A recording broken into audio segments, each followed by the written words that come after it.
This is Getting On with Life, Biblical Wisdom for Successful Christian Living.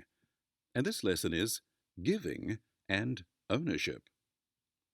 It is customary among Christians and churches to make giving part of Christian life. That leads to various approaches to giving, from demanding money and getting pledges from people, to churches that talk more about money than anything else, through to places where no fuss is made at all about giving. Let me discuss giving with you here to help you put a few things in place. A good place to start is to consider ownership. If you asked me to give you some of my money, I would have to think about whether I wanted to give, whether you really needed it, what your motives might be, what limits I have, and so on. If, however, you asked me to give you some of your money I held for you, most of those questions would be irrelevant. So it is with giving to God and making an offering at church. If we think the money in our pocket or bank account is our money, then we will use our own ideas to plan what we give and how often we give.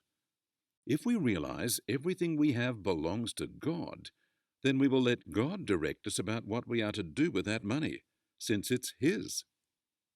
Ownership is thus a foundational thought when it comes to giving money or anything else.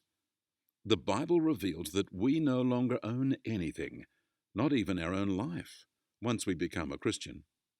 1 Corinthians 6:19 and 20 says, "What? Don't you know that your body is the temple of the Holy Spirit which is in you, which you have of God, and you are not your own?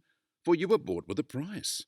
Therefore glorify God in your body and in your spirit, which belong to God."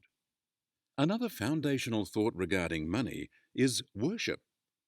Giving is an act of worship, along with joining in fellowship with other Christians, prayer, and fasting. Jesus taught his followers about praying, giving, and fasting, as if they are regular, normal aspects of life. Those who love God will express that by opening their heart, their hands, and their wallet to bless others. Christians commonly give each Sunday, and many churches teach that giving a tenth, the tithe, of what you earn is an acceptable amount to give. So as you think about giving, keep in mind that God already owns all the money you think is yours, and that giving to God, so you can't spend the money on yourself, is an act of worship. Also consider the question of what to give and where to give. Common Christian teaching is that all money given must go through the local church you attend. There is no such instruction in the Bible. We see in the early church that collections were made on the first day of the week, but those collections were for money to send to needy Christians in other places, not for the church to have as income. 1 Corinthians 16:2 and 3 says, "On the first day each week, each of you should set aside a portion of his income, saving it up, so that when I come no collections will be needed. When I arrive, I will send letters with those you recommend to carry your gift to Jerusalem." We also see that those who had assets sold them so those who were needy could be cared for. And a program was set up to care for the widows who had no support. Money in the early church was directed to blessing those in need. Sadly, many churches today urge people to give so the church can create increasingly impressive programs and build up an asset base. That's not what the early church focused on. Obviously, those who work in the church need support, and church programs don't run at no cost. So it is reasonable that those benefiting from or called to support the program give as they are able toward those costs. However, it would be sad if Christians lost sight of God's desire that we all bless the needy. The Bible speaks about giving so the needy are helped, such as widows and fatherless.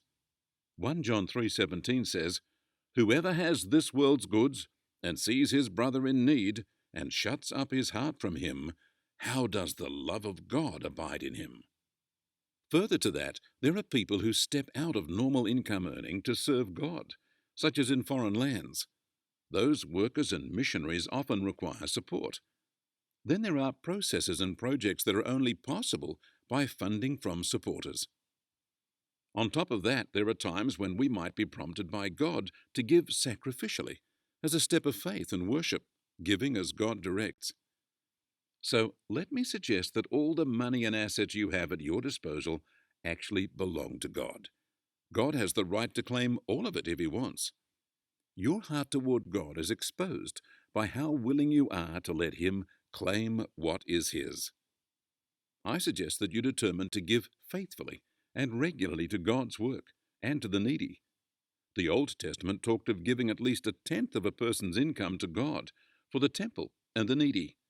God also required generosity in blessing the Lord's servants and the needy in each person's community. A spirit of generosity was what was expected. So, how do you go in opening your heart and your pocket to those around you? Jesus promised blessings on those who had a generous spirit and who gave freely to others. In Luke 6:38, Jesus said, "Give, and it will be given to you. Good measure, pressed down and shaken together and running over, will men put in your lap. For how you measure out to others is how it will be measured to you in return."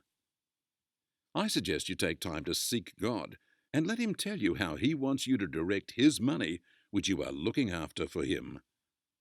And may you be blessed with abundance as you become generous and celebrate the wonder of giving and ownership. God bless you.